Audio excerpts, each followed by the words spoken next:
राधे कृष्ण आप सभी को। माघ महामातम के अध्याय 17 में हम राजा चित्र के पिशाच बनने की कथा सुन रहे थे। अब आगे माघ महामात्म्य अध्याय 18। द्रविड़ नगर के चित्र नाम वाला राजा, जो विष्णु निंदा और द्वेष के कारण पिशाच हो गया था, वो देवद्युति से मिलता है। इतनी कथा कहने के बाद लोमश ऋषि बोले कि देवद्युति के सद्भावना युक्त वचन सुनकर पिशाच रूपी राजा चित्र रोना बंद करके विनीत भाव से बोला कि हे द्विज, मेरे किसी बहुत बड़े पुण्य के प्रताप से ही मुझको आपके दर्शन हुए हैं। बिना पुण्य के साधुओं की संगति नहीं होती। और फिर उस पिशाच ने देवद्युति मुनि को अपने पहले जन्म का सब वृतांत सुनाया।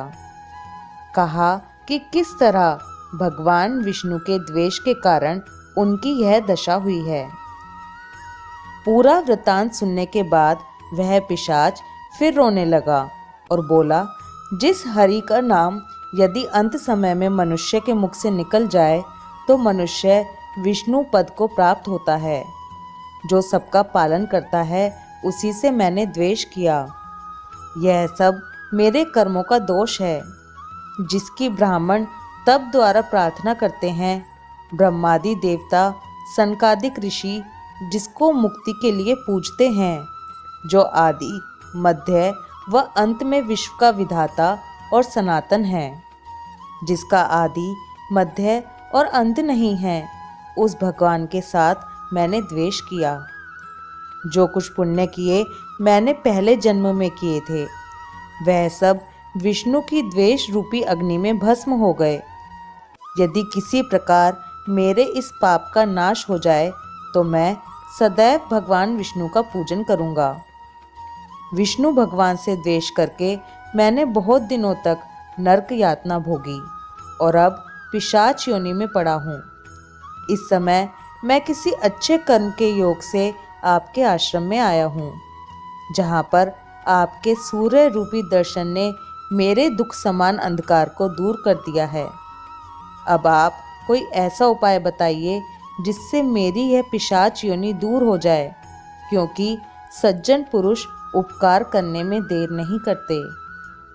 ये सुन मुनि देवद्युति कहने लगे कि यह माया देवता, मनुष्य, असुर सबकी स्मृति को मोहित कर देती है, जिससे धर्म का नाश करने वाला द्वेष उत्पन्न हो जाता है। जगत के उत्पन्न करने, रक्षा करने और नाश करने वाले जो सब प्राणियों की आत्मा है, उनसे भी लोग द्वेष करते हैं। जिनके अर्पण करने से सभी कर्म सफल होते हैं, उनकी भक्ति से मुख मोड़ने वाले मूर्ख कौन सी गति को प्राप्त नहीं होते। चारों वर्णों का वेदोक्त हरि का भजन करना ही उत्तम है, अन्यथा कुमार्ग में चलने वाले मनुष्य नरक के गामी होते हैं। इसी कारण वेद विरुद्ध कर्मों को त्यागना चाहिए। अपनी बुद्धि से बचे हुए धर्म के मार्ग पर चलने से मनुष्य परलोक के पथ का भी नाश करते हैं।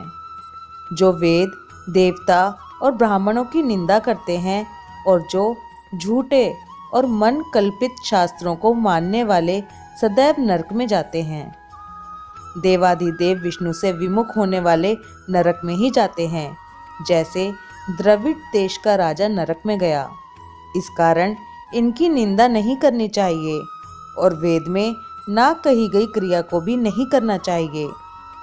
लोमश जी कहने लगे कि ऐसा कहने पर देवद्युति ब्राह्मण ने पिशाच रूपी राजा चित्र को सुमार्ग बतलाया और कहा कि माघ मास में तुम प्रयाग में जाकर स्नान करो, उससे तुम्हारी वह पिशाच योनि समाप्त हो जाएगी। माघ मास में प्रयाग में स्नान करने से मनुष्य पहले जन्म के सब पापों से मुक्त हो जाता है।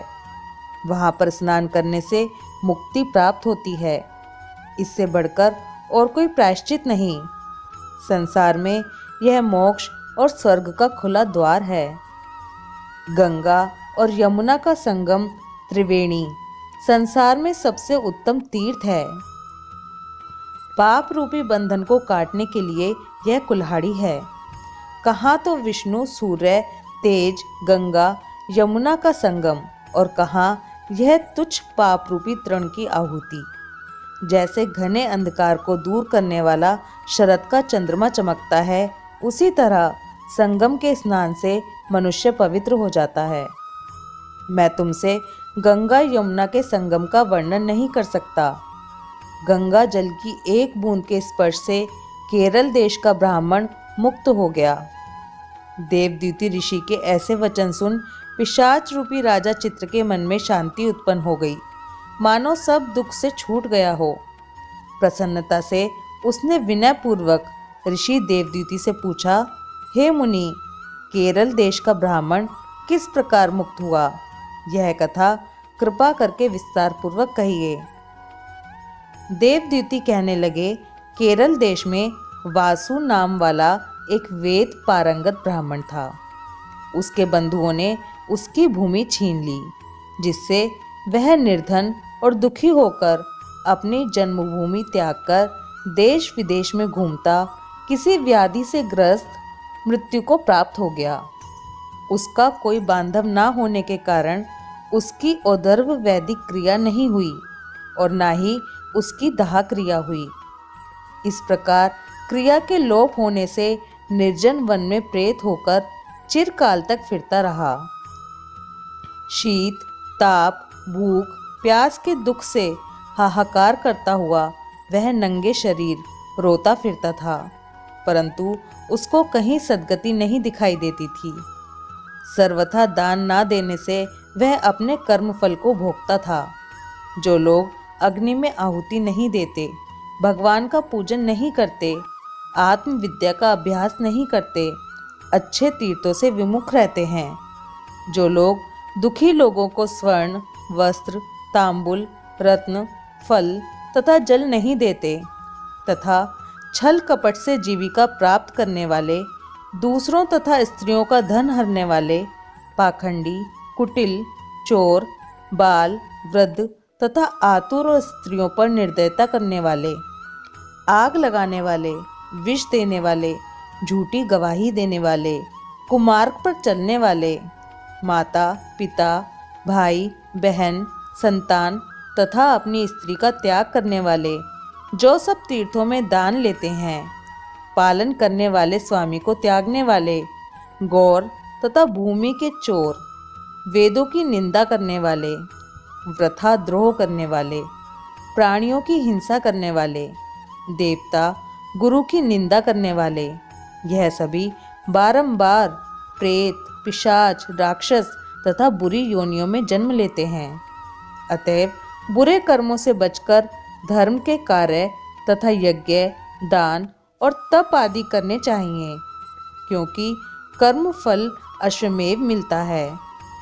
इस प्रकार प्रेत की गति देखकर किसी को भी पाप कर्म कदापि नहीं करने चाहिए। माघ महामाहात्म्य अध्याय 18 समाप्त। माघ महामाहात्म्य में हमें कितनी सुंदर सुंदर कथाएं सुनने को मिल रही हैं। माघ महामाहात्म्य पढ़ने और सुनने मात्र से हमारे पाप कर्म नष्ट होते हैं। इसलिए अपने साथ साथ दूसरे के पाप कर्म नष्ट करने का भी माध्यम बनिए।